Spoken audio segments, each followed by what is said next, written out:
Feyre, you are so manipulative and a horrible person. Like, using someone's rent money against them. Hi and welcome back to my booktube channel. My name is Sam and today we're going to be continuing the journey through the ACOTAR series by Sarah J. Maas. I've read and reviewed the first 3 novels. And then Tamlin is obviously very inconsistent. He goes from wanting to gut her like a fish to falling in love with her and openly flirting with her and taking her on picnics and giving her a gallery to paint in.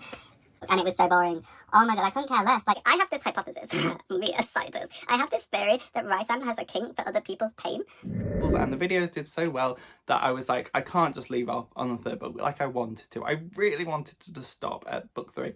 But the videos are doing so well, so we're just going to continue on with the series and you can watch me suffer as I read them. But in today's video, we're going to be moving on to kind of the holiday special, which is A Court of Frost and Starlight. Now, this one is significantly shorter than the previous ones. My theory is because it was a cash grab, because everything that was introduced in this book could have been just written into the start of book 5, A Court of Silver Flame. It could have easily been fitted with that, but no, we needed a cash grab, and I don't know if this came out around Christmas time, but it is very clearly a holiday special. In this one, it's called the Winter Solstice kind of time, but it's Christmas. We know it's Christmas. Overall, non-spoilery thoughts. Not much happens in this book. It's very much kind of following up on where the characters left off in book 3, and we kind of see the aftermath of everything that happened there, and how they are kind of coming to terms with this new life and rebuilding and just get going. So I don't know how much I can say without spoiling now, but yeah, holiday special, not much happens. Let's get into the thoughts. So spoilers from here on out. Click off if you don't want spoilers. Stick around if you do. If you've read it or you do want spoilers, stick around. I'd love to have you. If you haven't, come back and hear my thoughts when you've read it. But yeah, that's your warning. So let's get into spoilers. So this book starts with kind of Feyre's point of view. That is the thing in this novel now. We get mixed perspectives. So we get Feyre, we get Rhysand, we get Maas, we get Cassian, we get Nesta. We get all these different point of views, and I think that continues into book 5 from what I've heard, but it's kind of a divergence from previous books because only in the previous book did we get a Rhysand point of view, but other than that it was all Feyre. So this is kind of something new, so it's nice to kind of get some freshness in this series to see maybe it will progress a bit better throughout. But I will say most of the perspectives were kind of pointless in this novel, and I didn't care for a lot of them. Like the only ones I actually cared about were Nesta and Cassian, and the rest of them I was kind of just like getting through them. And from I read some of my friends' Goodreads reviews, and a lot of them actually agreed with that. Like the people that actually loved ACOTAR were saying that this book seemed kind of pointless, and that you could skip it. And I was like, oh, it's nice that we can agree on something, you know. But anyway, at the start of this novel, we see Feyre and she's walking around the city, and she's describing the increase in homelessness, poverty. Because of the war, people's homes were destroyed, things were left to go to squalor, and yeah, we see that, and all I can think during this is like, do not bring Rhysand here. Like, leave Rhysand up in the mountain, because if you have not seen my previous video, it was dedicated to the creepiness of Rhysand. But I have this theory that Rhysand gets turned on by other people's suffering, because in ACOTAR War, every single time him and Feyre did the do, it was after a description of like abuse victims or suffering people in a war camp that were like crying for their families, and it was always after that Feyre and Rhysand would get on with it with a little bit of spice. And yeah, he's very much a creep. So during this, I'm like, do not let Rhysand see the state of the city. Let me in, please. I said 2 minutes. Otherwise, Feyre, you better buckle in, because he is going to be turned on like a flipping light switch, you know. But we get that. We also learn that most of the gang is still living together, apart from Lucien, who's gone off to see Tamlin, but we later learn that that's not going great, but we'll get into that when we get into that.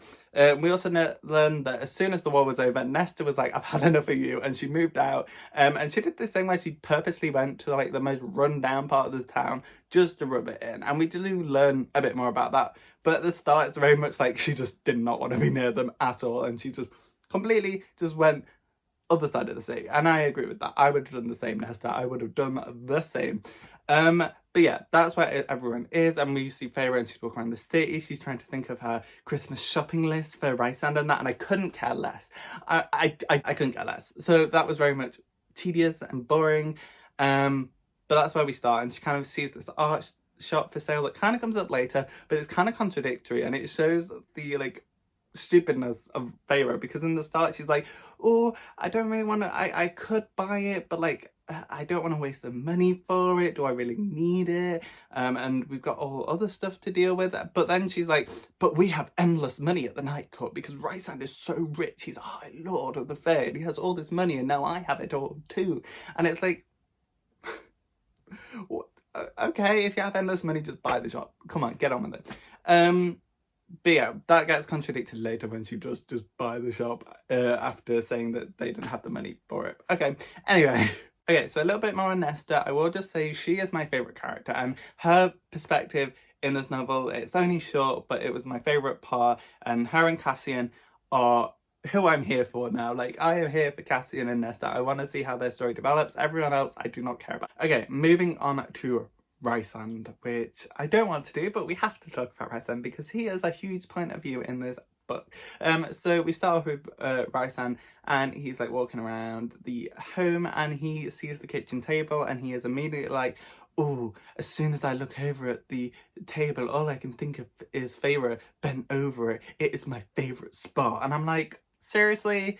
The kitchen table, like next to the microwave and the fridge and the food, like people eat on the kitchen table, and you and Feyre are having, you like, go to the bedroom. That's what it's there for. Or go to the sofa. Don't like on the kitchen table. That is freaking gross. And like, Maas, are you okay? Like, why is the kitchen table his favourite place? Maybe it is because he knows that people are going to be using that table other than him and Feyre, and he gets a joy off of knowing that they don't know. Anyway, it was just gross, and I thought I'd point that out because the kitchen table, seriously. Oh, so sexy. We're in the kitchen. Ooh. Wow, that is amazing. Stop that, Holly. Well, I'm pretty good with my feet, and I could probably use this cutlery to feed myself. Well, hang on, there's a bit of cream there. Feed Rob with it. Oh, man. You so can't do this. Close your eyes and open your mouth. No, it's not. Stop.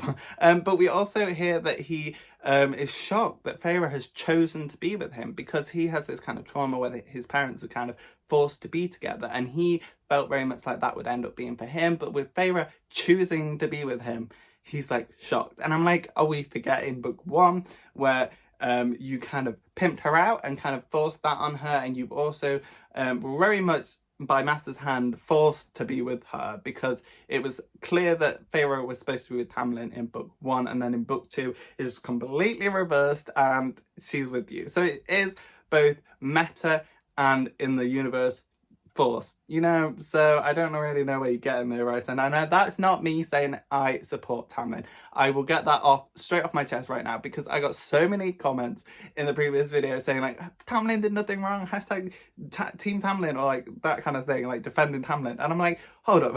Just because I dedicated this video to hating Rhysand does not mean I like Tamlin, because Tamlin is a freaking creep as well. I just think Rhysand is a whole nother level of creepiness, but Tamlin is there. So please don't associate me with like Team Tamlin, because I hate the man as much. I just think it's hilarious and so stupid how Maas handled his character. Like, he's so 360 in his thing, because he goes from the good guy, the main love interest that Maas clearly likes, and then in book 2 she's like, actually, let's go with the brooding dark boy with magic shadow powers, Rhysand, and just forget about Tamlin. And his character just, ooh, and we see that in this book as well, which I'll get onto in a minute. But yeah, don't associate me with Team Tamlin. I am not Team Tamlin. I'm not Team Rhysand. I'm just, Feyre, do your own thing. Just chill. Be by yourself. Have fun. Do some art. Find someone better. Like, anyway. So yeah, we get that at the kitchen table. And we also hear that Rhysand has a hard time forgiving anyone that's hurt Feyre, including Nesta, Feyre's sister, who Feyre has forgiven, because it was kind of the whole thing where at the start of book 1 where Nesta and Elaine, the two sisters kind of didn't help with the hunting or anything like that, and when Feyre did hunt and get money, they would spend it on stupid stuff instead of like actually useful like food and stuff, and that really annoyed Feyre, and it put a lot of stress on Feyre to kind of carry the whole family on her back, basically. And we see that Feyre has forgiven Nesta for this, but Rhysand just can't. I'm like, you've done worse things to Feyre than Nesta has ever done. Like, You pinned her out in book 1. How many times do I have to keep bringing this up? Because I feel like people just forget about this. Like, he takes her autonomy away from her and just pins her out and covers her in tattoos that she doesn't get to pick or she can't remove. And it's like, you physically marked her, you took her autonomy away from her, and very much Maas wanted to force you two together. So it's not the best look, okay? But also, I'd like to point out that this book very much, I don't know if it was present in the previous books, maybe I didn't pick up on it as much, or maybe I did and mentioned it, I can't really remember. But in this book, I noticed an increasing use of like male and female rather than man and woman. And now that doesn't seem like a big thing, but when you're reading this book and it's constantly like, that female is running the shop, it just sounds so aggressive. That male is more stronger than that female that's with him, and it just sounds very much like it's an Andrew Tate novel. Like, Andrew Tate wrote this, or Sarah J Maas is an Andrew Tate supporter. That's not true. I'm just saying that. Please don't take that as a quote. But yeah, this very much read like Andrew Tate wrote it, because it's constantly like, that female over there running the shop, I can't believe she can do that as a female. That man over there is so strong, I bet he's looking after his females. And I'm like, this is kind of gross. Like, can we just stop? Like, it is brought up, it's kind of like a Fae thing apparently. So like, we do see Nesta slips up and like calls a female a woman, which then she's like, oh, sorry, I mean a female. I'm like, no, you were right the first time. Just stay with that, please, Nesta. But yeah, it's just, I didn't like that. It was very Andrew Tate of just being like objectifying, like, that female. See, I couldn't even do it. That female over there, that male over there. It's like, it doesn't read very great, and it was constant throughout this entire novel, and every time I felt like I was being kicked, because I was like, oh, there it is again, there it is again, and I was like, please stop, this sounds so bad. But yeah, that was something I wanted to point out as well. Like, it just felt horrible, you know? But moving on with Rhysand, we see that he has to go to the Spring Court to see Tamlin, because since the wall has been down, they've been needing to enforce the borders themselves between the Fae and the humans, and Tamlin has not been doing this. So we see Rhysand rather smugly goes to see Tamlin, and the place is a tip, and Tamlin is a husk of himself, very much showing that Maas was done with him, and he's kind of just like this loose end that's just there now, and he's a husk of himself. He's severely depressed. He's having to hunt for his own food. No one else is there. He's even pushing Lucian away. Like, there's a point where Lucian goes to him, and Tamlin just sends all Lucian's stuff and is like, don't come back. And picking up on that a bit later, but we see that, so he's pushed Lucian away. He has no guards because Fae returned them all against him in the previous book, and he's basically just in this decrepit, ruined mansion all by himself. And of course Rhysand gets to come in and be all smug because now he has Feyre and Tamlin doesn't. And I just hate it. And Rhysand's like, I could kill him right now, but I know Feyre wouldn't want me to. And I'm like, just get over yourself. Like, get over yourself. But yeah, Tamlin, a husk of himself. We see him like twice in this book. Well, we see him once, and then again briefly. But it's clear that Maas was just done with his character, and he's just unceremoniously thrown out. Cowboy! Oh, I forgot. You're broken. I don't want to play with you anymore. To defend for himself, you know? But we see that, and it was okay, I guess. Okay, let's move on from Rhysand. I don't want to talk about Rhysand anymore. Ugh. But yeah, Feyre, we see Feyre next, and she is decorating for the winter solstice. She's putting the Christmas decorations up with Cassian, and they get drunk, and it's like this kind of nice little scene, mainly because Cassian's there, and they're decorating, and yeah, they make a terrible mess of it because they are drunk and don't know what they're doing. So we see that Asriel comes in, and he's like a neat freak, and he's like trying to fix it, and then Rhysand comes in. And it's like, guys, I can tell you messed it up, and Asriel was just trying to fix it just now. That moment was kind of funny. I like that. That was okay. But yeah, this book is just very much Christmassy. So perfect time to post this video, I guess.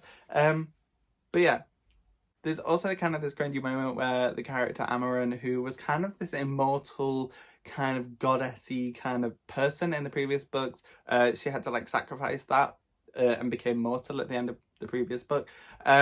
And there's like this cringe moment where they're like, haha, you don't know how to wee, you have to eat now. And she's like, oh, I hate having to find somewhere to relieve myself every time I go out.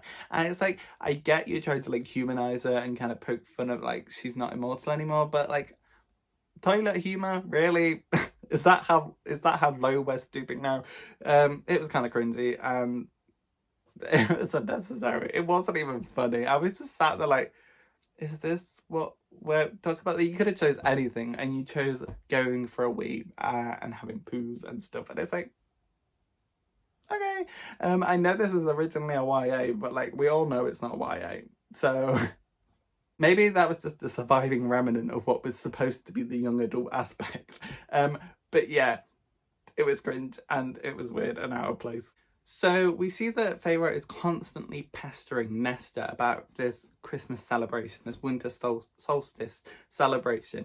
And Nesta has like a complete fair opinion and she just does not want anything to do with everyone. She don't want to be part of their merry band. She just wants to have Christmas alone and chill, which is fairly reasonable. And Feyre is just so annoying. Like she's constantly like, Nesta, come have Christmas with us, constantly. And like it would be fine if it's like once, but constantly throughout the book we get it over and over again. She's either pestering Nesta or thinking about pestering Nesta, and I'm like, just leave her alone, let her have her solitary Christmas. You've had her for other Christmases, get over it. But yeah, I found that really annoying. It's just Feyre constantly acting like a whiny child because her sister didn't want to have Christmas with her. Like, grow up, okay? Do you want to build a snowman? It doesn't have to be a snow. So a bit of dialogue I have written down was Nesta fairly says, why do I have to be a part of your merry little band? And then Feyre made me laugh out loud and she was like, you're my sister. And I'm like, that does not mean anything. Let her have her independence, Feyre, okay? Like, this is so annoying. It was constant throughout the novel, like, spend Christmas with us. I'm not going to keep repeating myself, but yeah, it was really annoying. And I think me repeating it is just annoying me again. But I can't stand Feyre. Like, grow up, please. Just have your Christmas. But then Feyre is like, a really douchey mood. It was like, hey, if you come to Christmas, then I'll give you your money for your rent for the next 3 months. But if you don't, then you're not going to have any rent money. And I'm like, that is horrible.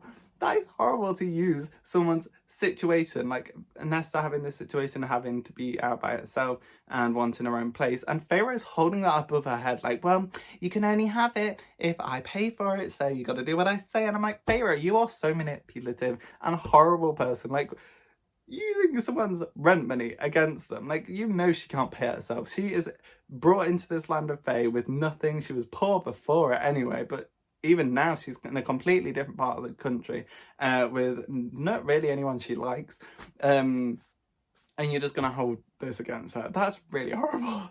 Like, I don't know what you were trying to do there, Maas, but that wasn't funny. It was just kind of horrible and showed that Feyre is kind of a terrible person. I mean, that was shown in previous books, but yeah, this was reinforced here. We move on to see the actual present exchange, and Feyre's birthday is also on Christmas because she's unique like that. And we see that Rhysand gets her some art supplies and a notebook, and they had their Titanic moment, but with the roles reversed, so that Rhysand is now being painted like one of your French girls, and it was funny, but also, yeah. But yeah, Feyre fills her brand new notebook with nude pictures of Rhysand, and I'm just like, I hope no one else has to open that and see that, because that would traumatize them for life. But moving on, we see that Lucien and Feyre have a bit together, and Lucien is so pathetic. He's like, oh, the whole Tamlin kicked him out thing, and then he's like, I'm now part of the Band of Exiles, and I'm like, the Band of Exiles, that's so cringe. But yeah, there's some dialogue here that I also wrote down, and they're talking about Tamlin, and Lucian's like, you'll need Tamlin for what's to come, like very much alluding to probably book 5 and what is going to happen there. Maybe Tamlin will make his re-emergence there, but Lucian is very much like, you'll need Tamlin. And there's this really cringe line where it's like, your mate should have known better than to kick a downed male. And I'm just like, are you seeing where I'm coming with this Andrew Tate relation? Because that's so cringe. Like, a downed male. I'm speechless. I'm speechless. The writing in this book is atrocious. And I mean, it has in the previous books, but I think it's just going down and down and down and downhill with the next books in the series. And I'm really interested to see if Silver Flame has as many richly cringy lines that I can bring up in these videos. But yeah, Dan Mail, I'm like, ugh. But yeah, he is now part of the Band of Exiles. And I can't wait to see where they go. The people with nowhere to go are now part of the Band of Exiles. And it's like, okay, you do you, Lucian. You do you. And then another example of the mail that I found kind of cringe was Feyre was talking to Nesta. I can't remember what it was about at this point. But she was like, he's a good male. And I'm like... But it sounds so much more fine if it was like, oh, he's a good guy. He's a good man, you know. But no, she's a good male. And it's like... Okay, we're just constantly objectifying each other here. But yeah, that was another moment of kind of like, I don't like this. I pick it up too many of these male-female associations. I don't like it. But we also see that there's kind of this tradition with just the guys, because it's a guys thing. Women can't have snowball fights, but there's this fight between Rhysand, Cassian, and then Asriel. They have the snowball fight annually. And there's this big battle, and of course none of the females get to join in because they're females, you know. But yeah, it's just the guys. They have a snowball fight, and like, yeah, they're like 500 years old, but they can throw snowballs too. And I don't know where I was going there. But yeah, Asriel wins because he's always winning apparently, which is like, good for you, Asriel. I'm happy for you. You deserve the win, as long as it's not Rhysand, you know. Okay.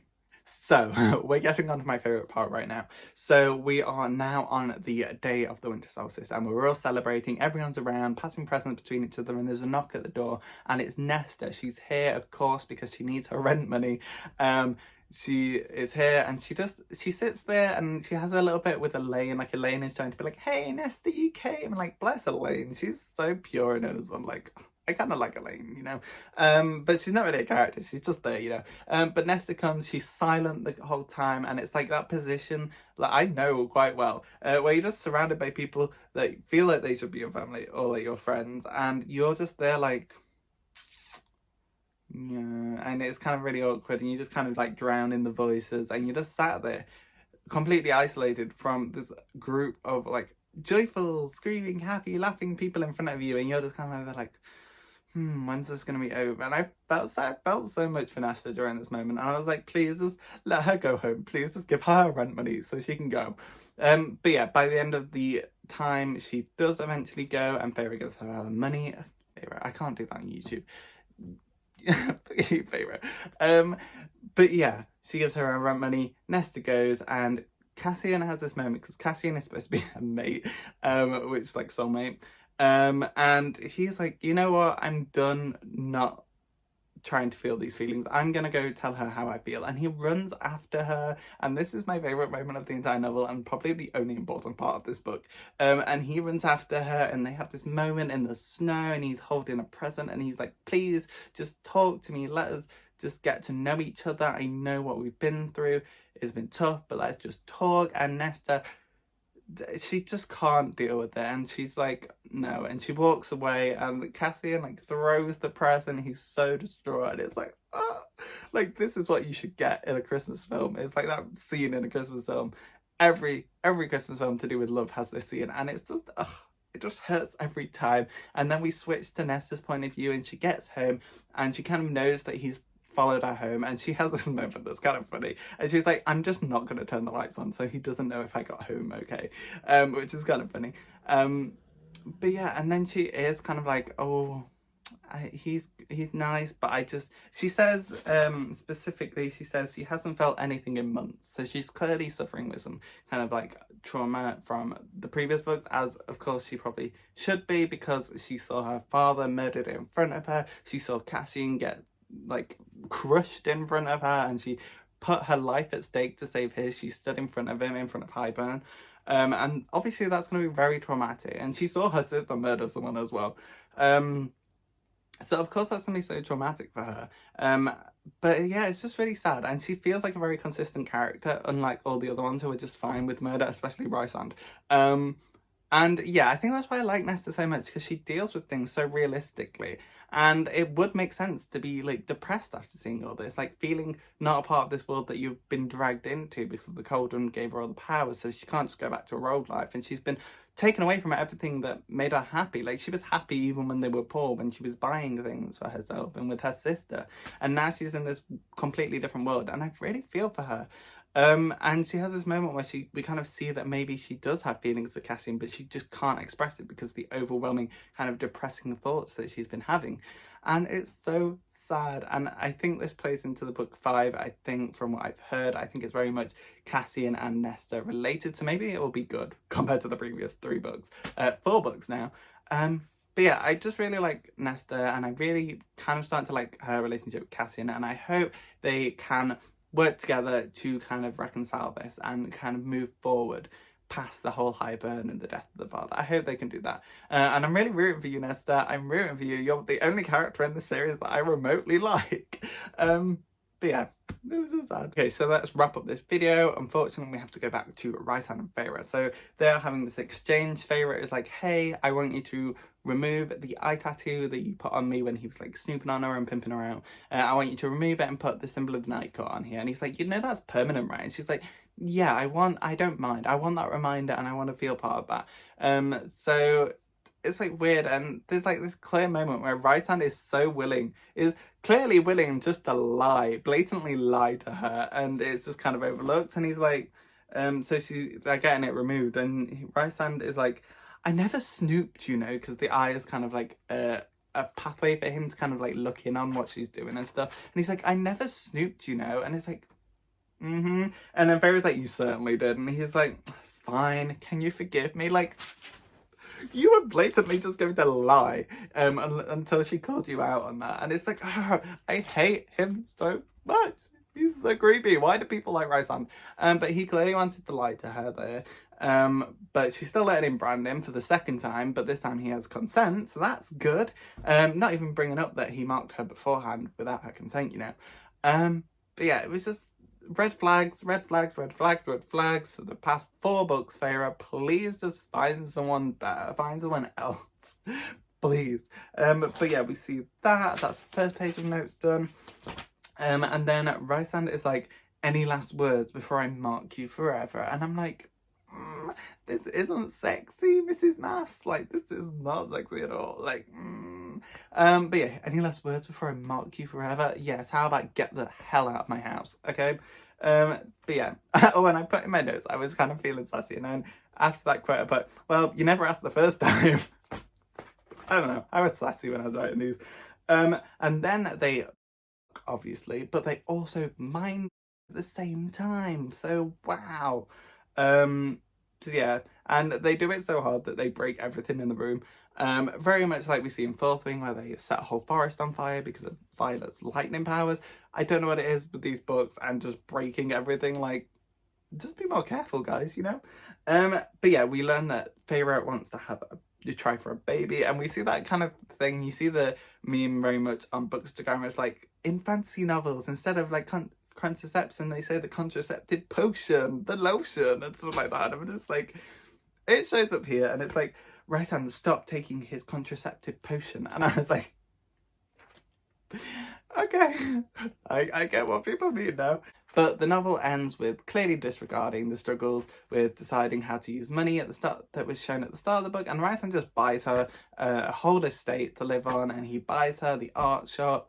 So money was not an issue, so I don't know why we were pretending it was an issue at the start of the book. Yeah, he buys her the art studio. Her and Moore set up this kind of painting studio for all the victims of the wars to kind of use art to overcome the trauma of that. And I'm like, keep Rhysand away. Like, we don't want that baby too soon. But yeah, keep Rhysand away from that. And that is where the novel ends, and I'm so glad that this was over. I'm glad that this one was extremely short, because I don't know if I could have dealt with like 400 pages of holiday madness from this group. But yeah, the holiday special that no one asked for from the ACOTAR series. Now, I will see you in a Court Silver Flames review. I hope you enjoyed this video. If you did, If you did, leave a like and comment down below. Let me know your thoughts on this. Do you agree with me? Do you disagree with me? What do you think about Rhysand's behaviour in this novel? What do you think of Feyre holding the rent above Nesta's head? Yeah, comment down below, tell me all your thoughts, I'd love to hear it. Subscribe for more from me and put the bell notification thing on to know when I post more. I'll try and get the Court of Silver Flames up relatively soon, but we'll have to see how I feel. I don't know if I want to suffer just yet. But yeah, that was the Court of Silver Flames. I hope you enjoyed it, and I'll see you in the next video. Thanks for watching. Bye!